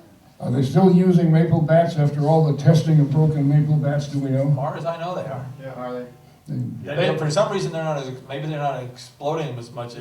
They are using them. They're just a harder wood, I guess. I've heard that they don't sit in a storage place for 3, 4, 5 years. Oh, sure they used to. Like they used to. Yeah. And that, I've heard that theory. I mean, it's second-hand, third-hand information. In the earlier times when they used oak and ash and so forth, they would season them. They would sit in, they'd cut them up probably about 3, 4 inches square and a certain length. They would sit and they'd season. And they don't do that now. They go on. Number two is that the storage areas is more like a kiln, where they dry them out better and so forth. For a while there, they also used laminated bats, and that didn't go over very well because they not only did they break, but they gave more, and it would hit out. So it just. Is there anything to my theory about broken bats that the kids growing up now with the metal bats don't learn to keep the trademark up on the bat, and as a result, when somebody's laughing, but that was one of the early things I remember learning was to always keep the trademark up, because that way you hit against the green, instead of hitting across it, which would bend it back and separate it. And I don't think the kids No, recognize that now. They don't do it. I teach hitting, and every once in a while, kids will go, "Oh, how do you know where to hit it?" I said, "Well, see the label here, this is when you hit it, it's supposed to be up, and in metal bat, it doesn't matter." These kids, they take a wood bat, and they're spinning the bat in their hand, like, "Why, you're gonna break that bat if you keep doing that." If you break that bat, it'll cost you $250. Oh, unbelievable. I have never scouted, but you guys have, but they say you gotta be careful of scouting a high school kid and a college kid with an aluminum bat compared to what's gonna happen when they get a wooden bat. Yeah. You can take about 60 to 80 points off their batting average right now, Yeah. because that sweet spot's about that big. You guys watch the guys in the big leagues breaking bats? They've shaved those handles down so low, and then they take a great big bone, a femur bone that'll be in your clubhouse, and they'll just hammer on that thing, and they'll just tighten it right down. I don't understand is how they, at the NCAA level, they can have these guys using aluminum bats. The junior college players are using wooden bats. So you can play 2 years with a wooden bat, and you get promoted and go to the, Division I, and now you're using the aluminum bat again. Hey, Doug, Yeah, don't you we think? all know why. I think it's for the fans. The fans wanna see offense. I think so. The scariest thing I ever saw was Frank Howard standing with an aluminum fungo bat in his hand, taking BP. And You wouldn't want to be the pitcher, would you? He hit the I ball, I pitched guess. against him. He He could is hit an a ornery rascal. With the aluminum or the metal bats, they now have this computer designed thing called a BB core bat. It's got something to do with the ratio of the ball leaving the bat after impact as opposed to coming to it. It's all computerized now, the way they do it. And that's the ones that cost $200-300 to buy for your kid to play with. But the story is still the same with that bat. Those things are closer to 400 now. Are they up to 200 or 400? 300, you're getting a discount. I'm You're getting getting a old. used bat. I'm living in my generation now, Jim. Yeah, and then the BB core you're talking about, the ball doesn't go as far now, it goes like wood, but still the sweet spot that Doug referred to is still this long on a metal bat and this long on a wood. Yeah, you can hit the ball just as far right off your thumbs as you could off the sweet spot of the bat. My job was to break the bats. I don't care about them. I didn't like it. In '86, we played the Houston Astros in the National League Championship. We went 16 innings. In that particular game, a guy by the name of Hatcher hit a home run off of Jesse Is that Orozco. Mickey Hatcher? Hit a left-handed, hit a right-handed out into the upper deck, which put the Astros tied us again, and we ended up eventually winning. The next year in spring training, Hatcher used that same bat. Spring training broke it, and the cork went flying all over the infield. Back in the 1980s, they were X-raying the bat, especially in St. Louis. Anytime Howard Johnson hit one off Todd Worrell, they were X-raying the bat. They'd take that thing right in there and X-ray. They never found a thing. Never worried about Mike Scott scuffing the baseball in the same spot. We kept every baseball that Mike Scott threw in the National League Championship scuffed in the exact same spot. I wonder who caught Honeycutt with the thumbtacks? Oh, you have to bring that. In fact, I just saw Rick this summer. It's really funny. Joe Simpson was the thing, and Rick got caught, and Ed Hurley was the umpire, I think, wasn't he? Yeah. And he just came over and he said, Rick, let me see what you got. And Rick just put his hand, his right hand up there, and here was a thumbtack taped to it with it sticking out. And so I got accused by Maury Wills of teaching. Did you know that? I said, no, I didn't know nothing. I said, I will do one thing, Maury. I'll tell you, Abbott and all those guys, I'd take them down. In those days, you didn't throw a baseball out every time it had a little powder mark on it or something. Or you could keep, so I just tell them, when you got a roughed up ball, hold it a certain way, you can get movement on it. And I said, that's the only thing, but as far as what Rick did, no. And Joe Simpson came up to me afterward and he said, Wes, he did the last time he pitched too. I said, Joe, you know he's gonna get caught, why didn't you tell me? I said, I thought you might catch it. I never did catch it. Yeah, but look, you had a manager that cheated too, besides. Oh. And he was gonna almost fire me, I think, because he thought I knew about it. So then Tommy, I'm telling stories on Maury Wills, but Tommy Paciorek loved to be up in front of the batter's box so he could hit that breaking ball before, it got to him. So one day he told the ground crew, he said, move the batter's box up about 8 inches or 10 inches. Well, he forgot who was managing in the other dugout, Billy Martin, and of course he's gonna watch whatever's going on. So he waited to the first pitch, comes out there and he says, measure it. Well, they suspended Maury, a week or something like that. A bunch of the players come and say, Wes, why don't you go up and ask him, you didn't do that, did you? Well, you couldn't put one over on Billy Martin. He tried everything Oh. himself anyway. I mean, if you're gonna try that, don't try it when Billy's in the No. dugout over there. Billy, we talk about character managers. He never managed here, but Billy, when the Yankees had their farm club here for that brief time, Billy became very good friends with Stan Nacarado. They used to go fishing out off Browns Point and Dash Point, and when he was here in town, so he became kind of a fan of this area, and it was something, of course, that didn't last because Billy, got fired for probably the 6th or 7th time by George Steinbrenner, and in fact, that was historic. That's in the record book. I think the number of times fired by one manager, fired by one owner, isn't that right? So, any of you here play for Billy or play with him? Jim played with him. Yeah, I played for him, not with For him. him, for him. Yeah, he was in Oakland there when I finished my career with the A's. In 81, I think it was, 1981. Billy was he was a good baseball man. I mean, I love Billy. Did you call him aggressive manager? I call him aggressive. Everything he did was aggressive. If you sent Art Fowler out there to the mound and he told the pitcher to do something, and the first 2 pitches were slow curves, you can guarantee the next 10 pitches were going to be slow curves as long as that guy was up there. And if he told somebody to do it, they better do it. And that's the way Billy was. It was his way, and he was pretty right most of the time. One of the colorful characters of baseball, however, wasn't he? Oh yeah. We were talking about colorful managers there. We had, and of course we had Ed Noddle right here in Tacoma. Yes, we had Ed. Do you want to relate the story? Maybe not everybody here knows about that. Oh, you're thinking of it. Suit. Oh, and he was in the mascot's uniform or something like that. I think we had an exhibition game, and Billy he was done with he was let somebody else coach or something like that. He put the mascot uniform on, the tiger or whatever it was, and he said, "Get out of here!" And he put the Tigers in. He's sitting there next to that. He was next to Ed in the dugout. Get this guy out of here. He was just talking to death. It was pretty funny. Is baseball too corporate now? Is it is. not as colorful and as much fun, or are we just getting old and not recognizing it? No, you're right. It's getting too corporate. Like there's the things you used to do, that you used to see, you couldn't do anymore. And one time, Ed Noddle was the first year I'm coaching here in Tacoma, and we had a very colorful staff, you might say. Dave Haverlow was our pitching coach, and Noddle was the manager. We had a guy named Tim Hosley. He was supposed to be a coach, and he would, after he'd sit in the clubhouse about the 3rd inning, he'd come out with about 3 hot dogs out of his pocket, just mustard streaming down his pants and everything like that. He'd just sit there and eat hot dogs during the game. But there was one particular time, a guy named Keith Atherton was pitching for us, and good right-handed pitcher, ended up being a real good pitcher in the big leagues, and he was starting then. And it's about the 3rd inning, and all of a sudden somebody says, "Oh my God, he's throwing up!" And look around, there was Atherton, he turned around, and he was squatting down behind the mound, and he was puking.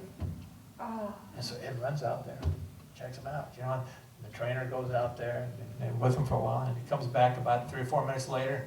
Ed's just kind of walking back, and somebody in the dugout from the stand says, "Ed, how's he doing? How's he feeling?" He says, "I don't know how he's doing, but he had corn for lunch." You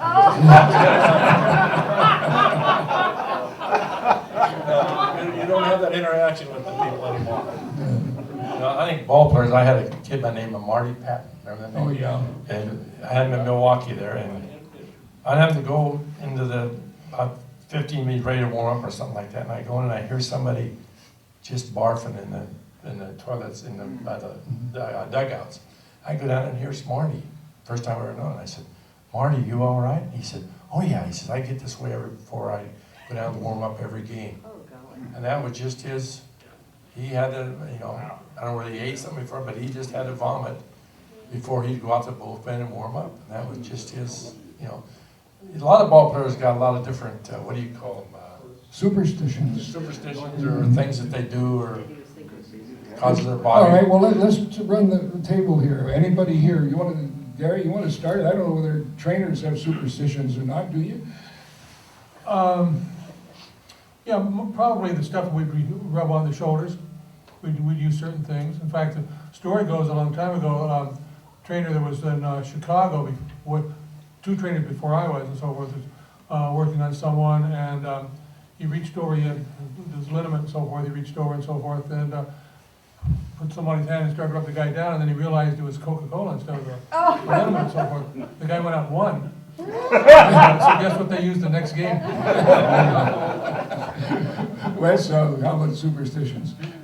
As myself, I never had any superstition, because I was just happy that I could go out there and pitch whenever I was asked to pitch. But I know I never had, but I've around a lot of players that did have superstitions and stuff like that. And like certain things, they got to have a certain mitt. They usually only have a mitt they pitch with. They got to do certain things, and you just don't interrupt them. You let them have their. Come on, Wes, we want you to name names with some superstitions. Didn't Chico Salmon have some crazy? Chico Salmon was afraid of ghosts. Yeah. Was he? He played in Seattle. He was afraid of ghosts. He was sure that they were after him all the time. Jim, do you have any? There's, I don't know, I can't think, there was one, I think it was like Julio Otay or something like that. He was a player that he was, I don't know if he was you put a cross in the dirty ring, he couldn't get in that bag, he could not get in there. So somebody would come up and the catcher, he'd come up and right across in there, he was scared to death. He was scared to death, somebody could not have a cross in there.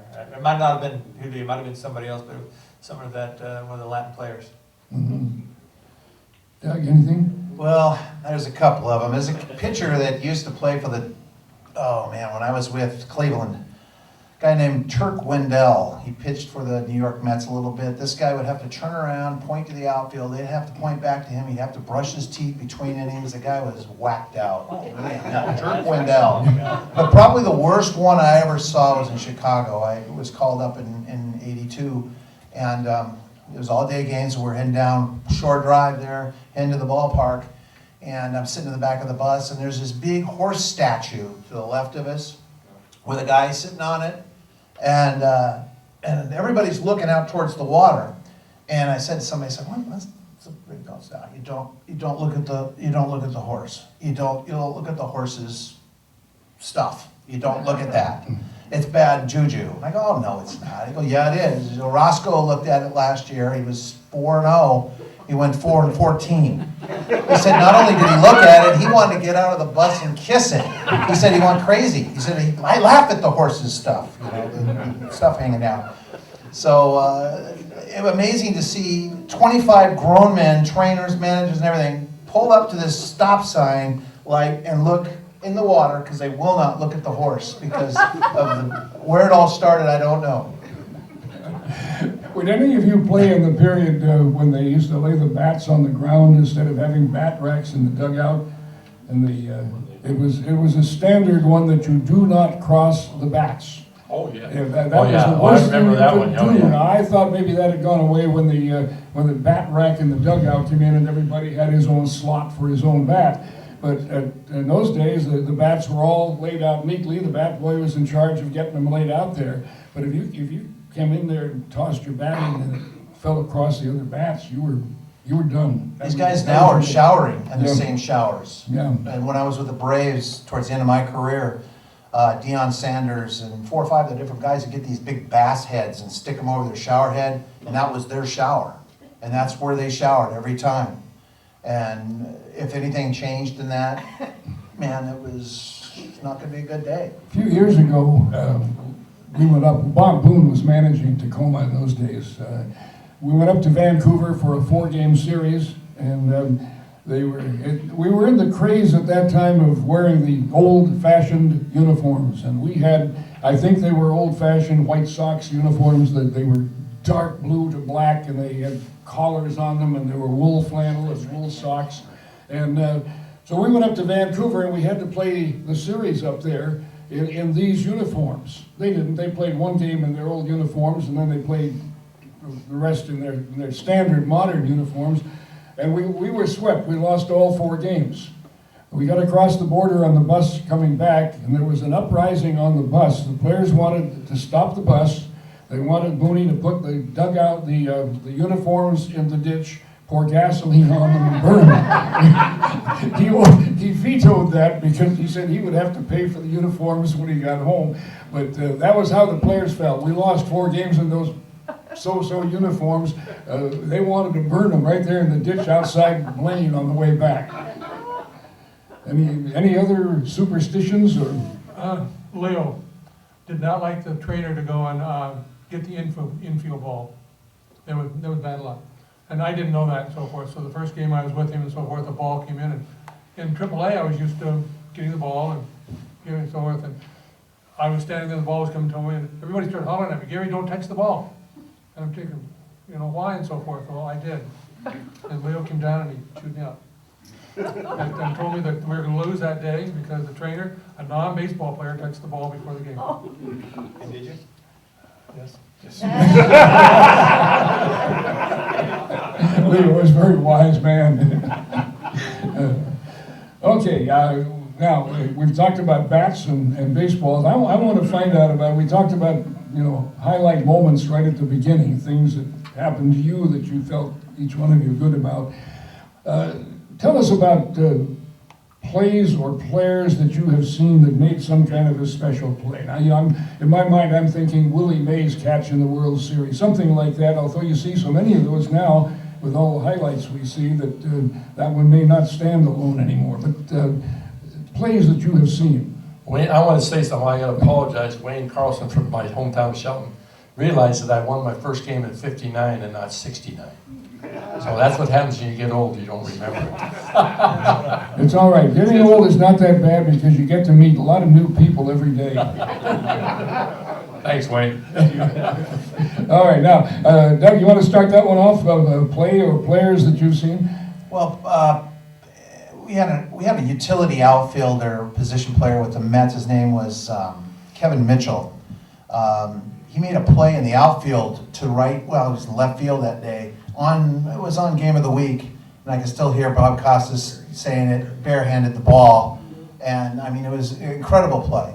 I mean, it really was. And then I saw one of the ones that really got me was very similar to Randy Johnson on opening day, where a baseball was thrown by the pitcher and hit a bird straight in at home plate. That, and then Roger McDowell in the 9th inning of a ball game, bases loaded. Something happened and he was mad and took the ball and threw it into his glove. He missed his glove and just winged it. And Ray Knight was just standing there looking at the crowd and the ball went into his glove. It would have been a ground rule double and the game would have been over. I seen one where it hit the rubber in the air, straight on the air, went back into the stands, and that was the first time I've ever seen anything like that, and I guess it was called a ground rule double. So that was in spring training. I'd never seen anything like that. Yeah, by rule, that would be the right call. It is a ground rule double. Yeah, because it hit the ground, and then, so it was a fair ball. Fair ball. But it went foul. Went foul. Yeah. I've got one game in Minnesota, and I would play center field, or Bobby Darwin would play center field, and fortunately it was his day to play center field this day. We were playing the White Sox, and Dick Allen was playing first base, and Dick Allen could hit a ball so hard. He was so strong, and so if you hit a ball just right, and if you take the spin off of it, and it knuckles. And Dick Allen hit a ball at Bobby Darwin at about 160 miles an hour, and I'm in the dugout watching this ball. All of us are watching this ball go out there, and it's going like this at about 100 plus miles an hour. Bobby Darwin took in 3 steps and then just covered up. Just inside the park home run. And that was about the 3rd inning. He came up in the 7th inning and he did it again. 2 inside the park home runs in the same day. They were both knuckleballs, and it's like, I went over to Bill Rigg and said, "Thanks for not playing me today." I'm glad to That hear would have been me. I'm glad to hear you say that about the ball, as I call it, knuckling, because I've used that term on line drives hit to the outfield, and you see the outfielder look like he'd never played the spot before. He's staggered It's around. rare, The but ball is knuckling on him. I remember Reggie Jackson hit a line drive to me one time when I was playing center field, and I come running in and go, "I got a great jump on that ball," and I realized, oh no. I felt like this, and I went like that, and it cut it right in the palm of my hand. And it hurt. I was gonna say, it didn't hurt, did it? Oh, no. I remember caught that ball, and I just kind of walked in. Reggie was kind of around at first, so I kind of went right by him. He looked at me. I just kind of went, ouch. It hurt. Well, I played for behind a guy that was unbelievable. And when you bring his name up, you know who I'm talking about. Brooks Robinson. I mean, you're talking about plays, I mean, as a teammate, we'd sit there and marvel and say, how does he make it? And then players the next day of the team would say, man, do you see that play Brooks made? And we said, yeah, we see it all day. So about halfway through the year, the pitchers got together and said, we're gonna have some fun with this. So when everybody came up and said, you know, what about Brooks, he's so good, and the pitchers would say, we made him that good. And then they'd look at us and they say, how did you guys make him that good? We made so many mistakes as the pitchers, he had to learn how to catch them. And I'll tell you, he was unbelievable. He wasn't quick, I mean, he couldn't run, but he had quick hands. I mean, he just quick. Did not have a good arm, but it was always, we called him anti-over because it was just hard enough to get there. But he was unbelievable. Talking about plays, it's hard to say, you know, how many great plays that I was there 4 years to see what he could do with his. He was unbelievable. Gary, you must have some with guys like Ron Santo and Billy Williams and those people. I think a couple of situations. One is that, and Wes will kind of verify this, two situations. We saw some weird plays in the first 5 or 6, I mean, the first 6 years we were with the Mariners, starting out with guys that shouldn't have been there, and I mean, there was balls that went places that shouldn't have gone, and that type of thing, so a lot, but probably the situation was off the field, and this one was with the play. Wes lost a gallon of special paint that went underneath the boat. Remember that one in California? Yes. I hope you're going to bring up the one I think you're talking about. Well, we were in California, and Wes had met a friend down there and bought a gallon of this paint, so when we get to the airport, and they wouldn't let him take it on the plane, because it had, what was it in it? Something in it that I just, you know, so I left it in the locker and called him back up, and he came and picked it up anyway. So Anyway. $100 paint. So anyway, so we're not taking a whole lot, and I picked up a bag at the ballpark, was gonna take it through security for a ball player by the name of Byron McLaughlin. Oh, you're telling the story, good. And so we're going through, But Byron had asked the league to go to Mexico because To he get was married. getting married. Yeah. So that's when he asked you to take his So bag. I'm taking the bag through security, and the gal says, there's something in the bag I think we need to check, and I look over and look at the x-ray thing, and I thought, oh, God. There's a box with a .357 Magnum pistol. 4 shells. I get put up against the wall, and I stay there, the team goes on and so forth, and news all over the country and so forth. Get back and so forth, and I phone Laura, my wife, and so I tell her I'm not going to be in on with the regular team, I'm coming in later, and she comes there, and there's newspaper and everything else. So to follow that and so forth, is Byron is very mad when he gets back because he gets all this bad publicity. And I said, you know, I'm the one that got nailed with it. So, well, after Byron left the Mariners, he gets arrested for running guns across the border. And I just noticed the other day and so forth that they can't find him right now because he's up in one of these hills in Mexico because he got caught manufacturing Converse shoes that are not the real thing, you know, copies. And so they're still looking for him. And the trouble, we're all going through, and Gary's sitting there, and they got him up like this, and we're all saying, what's going on, you know? Because they're not going to let us go over there and talk to him. I mean, that's, you guys stay away, we got this guy. Distance, we don't know him. And then to follow up and so forth, that next weekend, we got Game of the Week. We got Kirk Gowdy and Joe Garagiola doing that and so forth. And so I'm walking down the ramp, going to the dugout and so forth, and all of a sudden I hear some steps behind me, and Garagiola says, Gary, 4 steps, turn around, and we'll shoot it out. And so they had to talk about it on the radio, I mean, the TV that day too. So. I want to throw in my play here. Mine is not one of the good plays that ever happened, but in the old Western International League, Vancouver had a lot of players played at more than one club. At this time, they had a right fielder named Smead Jolly. The ballpark in Vancouver, the old original athletic park, had a very short right field with a high fence, and they would usually put somebody who could hit the ball hard but couldn't play the outfield very well in right field. Smead Jolly was playing right field in an afternoon ball game in Vancouver when somebody, with runners on base, somebody hit a low fly ball to him. He came in and butchered the ball. It went right between his hands and rolled behind him for an error, and it hit the fence, which was shortly behind him. And as he turned around, the ball shot off the fence and went right back between his feet towards the infield. So Jolly scrambled to pick up the ball and threw to third base and threw it over the third baseman's head for the into the dugout. 3 errors, friends, on one play. Never saw that before. 3 errors on one play. All right. Any other good plays? We have any questions now? Yeah, question, Ron? Yeah, hey Wes, you were the pitching coach, right? The 1 year of the infamous Seattle Pilots, am I right on that? No, what it was, that He's they not going to admit had that. fired the whole club at the end of the '69 season. And so I was hired the next year along with Dave Bristol, myself, Tom, let's see, who was some of the other coaches? I can't remember. You remember who that was? The other? Anyway, I was hired. Of course, that was great for me because I was coming back to Seattle. Right. And I love that idea, coming home. My boys are in high school. And 6 days before we were supposed to go north, we went kind of Salt Lake City went. Yeah. went up that way. And that's where we went to Milwaukee. And of course, I was also wondering, did those guys know that Jim Bob was writing ball for, or was that a total surprise?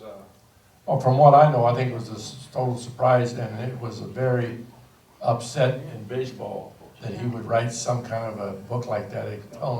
As you say, what's in the clubhouse stays in the clubhouse, right? That was the theory that everybody used. And I used to take my boys in there, and I said, hey, they were little, 12 and 14. What you hear, what you see doing, you leave it here. You don't talk like you hear them talk, or what, some of the words. And my wife was worried about that, and I said, don't worry about it. They'll learn it quick enough. Was Joe Schultz still a manager when you went from Pilots? No, Dave Bristol was named the new. I guess all he ever said all season was, guys, let's win that game and then pound that butt. Yeah, that's what I heard. Yeah. By the way, Jim Bouton is writing a sequel. He's writing another book. That's what I heard today. A guy emailed me and said that he's writing another book. Get ready, yeah. Yeah.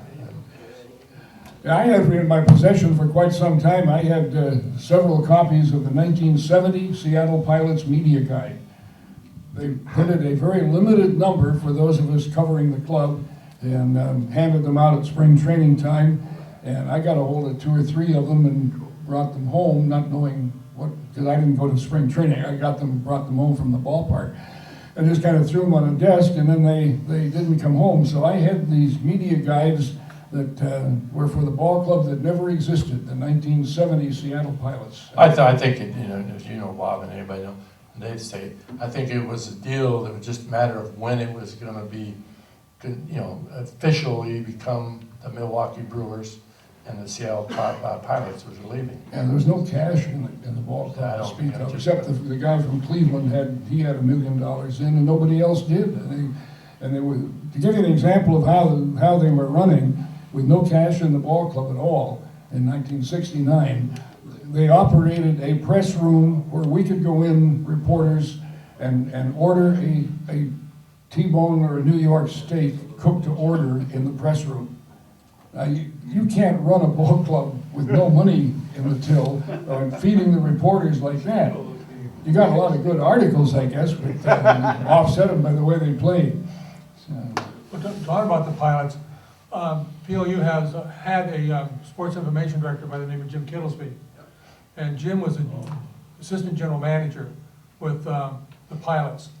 And so when end of spring training, they put everything into a truck. They were coming north, and he was his his instructions was stop every so many miles and phone Seattle and find out what's going on. And they didn't tell. He says they didn't tell him what was going on. And assistant general manager didn't know that. So he says he gets to Salt Lake City, and he phones, and they say, don't come any farther north. Take the road to your right, go east, and go to Milwaukee.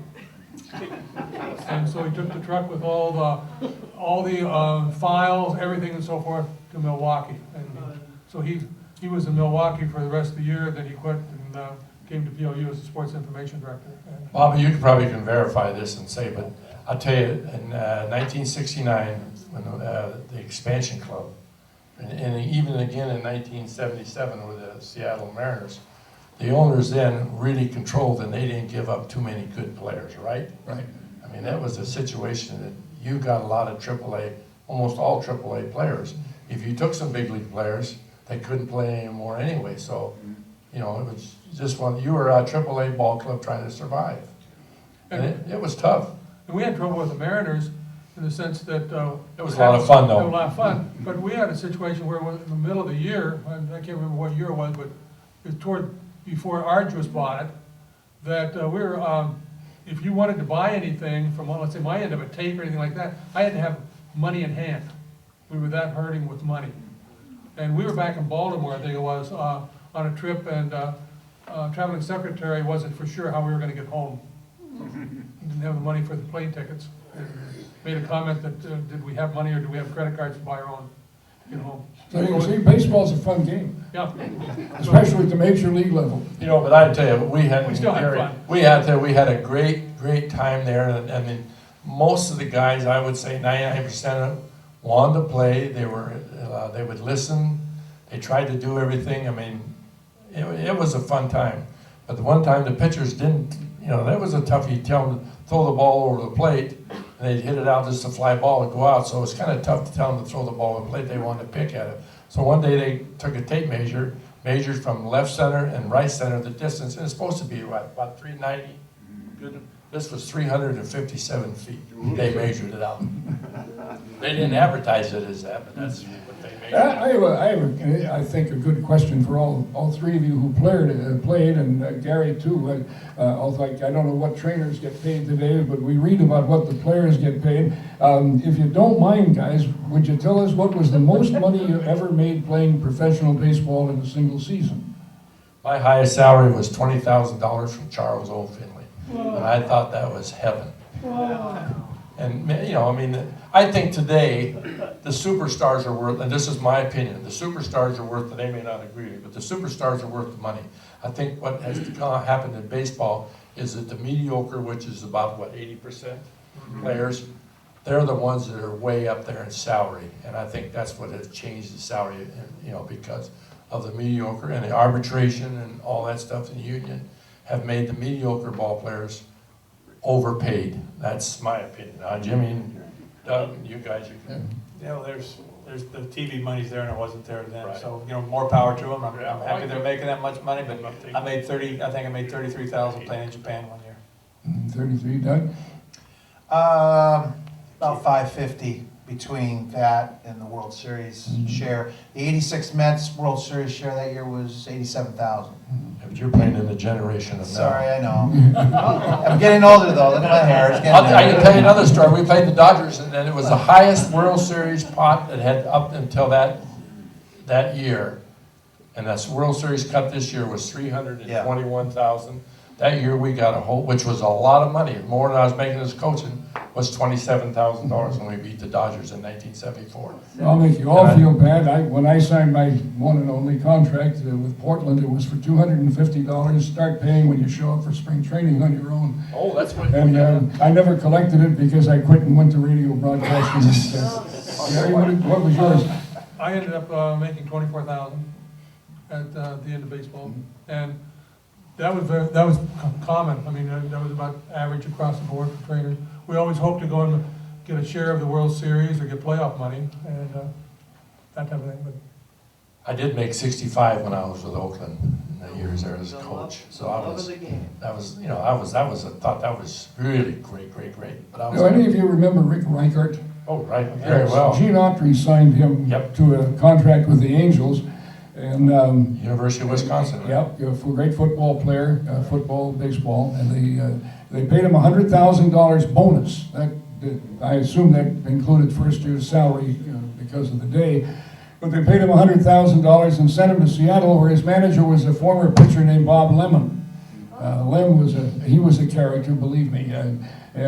So one night there we were doing television of the Rainiers games in those days back in, what was it, 59, I guess, maybe 60. And Reichert, he was a prospect, no question, but he took off after a fly ball, and he hit the left center field fence going full tilt.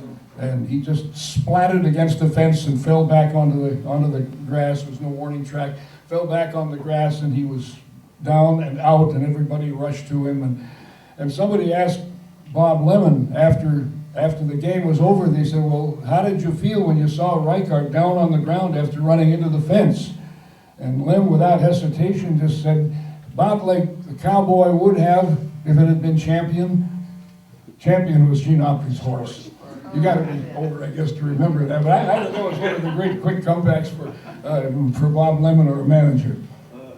You know, the one year in 85, I had a really, really good year in 1984 with the Mets. I had made the National League All-Star team as a alternate. We had 7 All-Stars on that club, so I was an alternate that year, and I had a real good year. And I met a woman here in Tacoma, eventually married her, and you watch it, Mark. This isn't going to be on TV, I hope. And I met her, and we kind of got along, and I had to head back to New York for an arbitrational hearing, a salary dispute with the New York Mets. And she asked me, she says, so what is this all about? She's a dental hygienist, you know, and what's this all about? And I said, well, what this is all about is we're having a dispute. We have an arbitrator who's going to settle this thing. She goes, well, how much money do you want? I said, I want $450,000. She goes, well, how much are they giving you? And I said, I think $275,000. She says, $275,000? She says, you know how many years a dentist has to go to blah, blah, blah, blah, blah? And she just gives it to me, and I'm saying, Lisa, look, we don't have a big career here. This thing's only got so many bullets in it. You know, this guy can play in your mouth till he's 80. He can do all kinds of stuff. And so eventually I went and lost my arbitrational case, which lost Jesse Orozco's arbitrational case. It was a domino theory. And the next year we're married, and it's December 26th. That's when your contracts have to be in your hand. And they normally just send something out. I'd had a pretty good year with the Mets, and in comes my contract. I don't know, they gave me another $100,000 increase or something. And she looks at that and she goes, you're not going to take that crap, are you? You're going to hold on, aren't you? Wow. 1 year till it took. 1 year. And then they still did. They went fast. Somebody here was in that World Series when Bill Buckner let the ball go between his feet. Was it you, Doug? I was in that one, yeah. Did he get a raw deal from the fans and the press and everybody in general for one play in the World Series? I'll tell you what, I see him all the time. That's the Boston press. Well, I see him all the time. We do a lot of autograph signing sessions that the whole team does. He gets more money to do them than we do, because he was probably our offense that day. But, you know, what they did to him in Boston, they pretty much just chastised him. But recently, in the last 5 years or so, they actually had a Bill Buckner Day to thank him. He was a great player. Bill Buckner was when he played with the Dodgers, we were told as pitchers, hey, when he's up the bat, swinging the bat, hits the ball to the right side, you got to be busting over to get over there. But man, when you hit that bag, you turn to the inside, because he's going to mow you over. He's going to do everything he can to do it. He's one of the first guys that wore high top cleats because his ankles were so bad. But towards the end of his career, he was just a portion of really what he was as a player. He was a great player. Any other questions about the audience? Because we're getting a little short on time on part 2, about 5 minutes, so give them to me real quickly now. I just wanted to ask Wes Stock about your experience in Oakland in a small market and being a championship team. Small champion. Well, I think Charlie, the last game, I don't know, it was a 73 season or 74 season, I think he had the lie to say that he drew 100,000 people. I mean, they just didn't, you know, number one, the weather is very unpleasant there. And it doesn't get warm until the World Series, or late in September and October. And it was Charlie had a 4-man operation.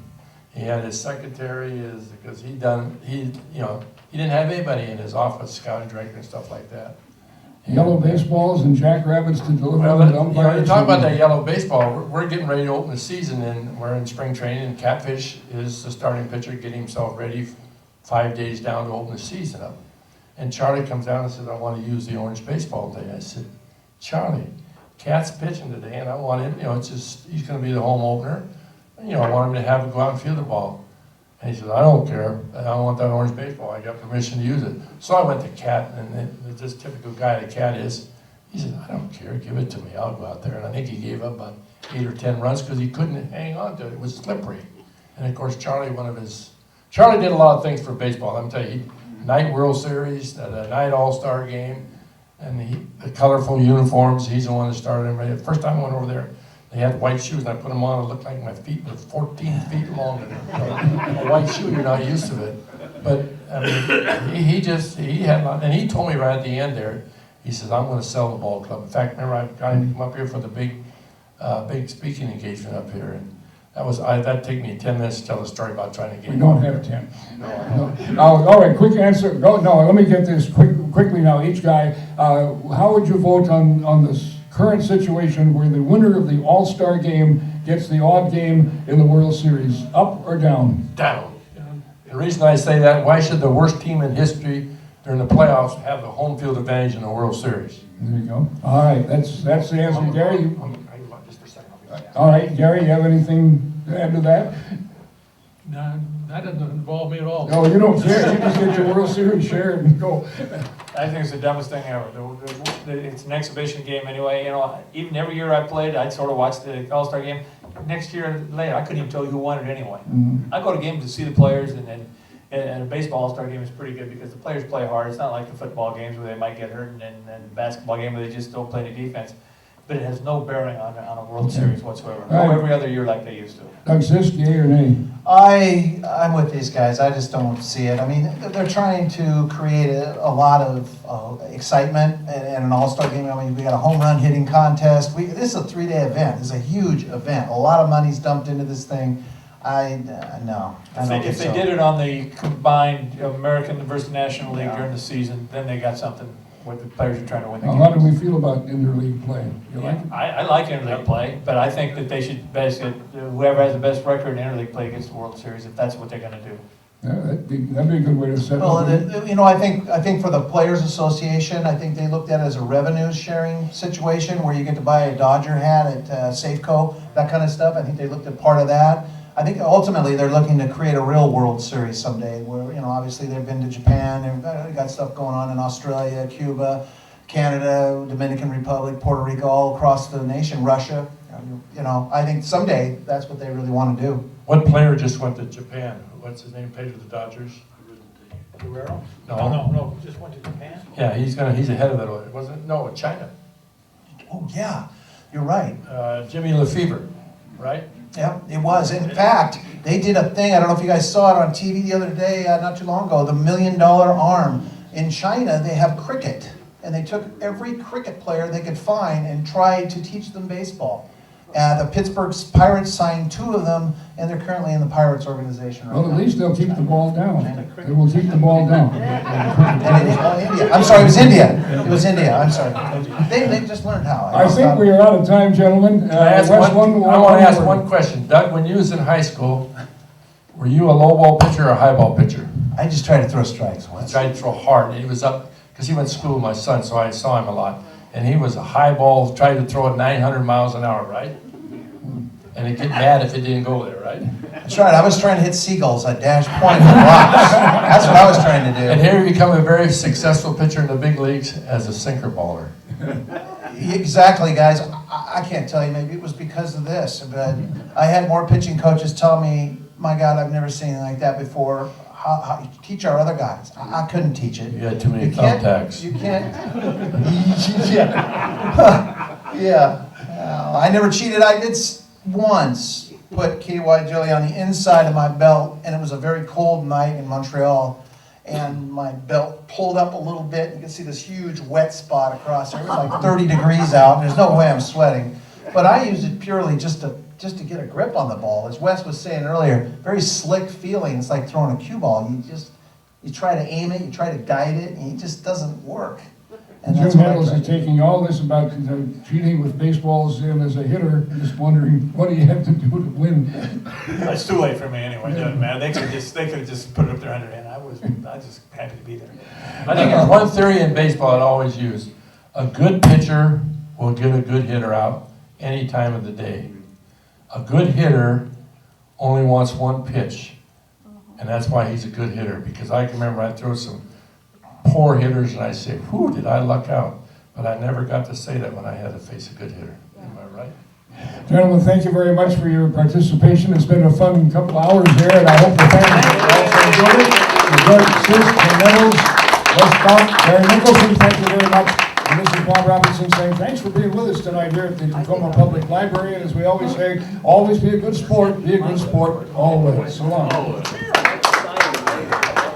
Your wife does my teeth. Does she, how did I do? You bury her next time she says something to you. She was a go-getter. It was so. I'll get the sweet spot then. Did you play with the Braves? I'm a Braves. Game was very, Enjoyed it, yeah. oh yeah, I went, came up from the Giants.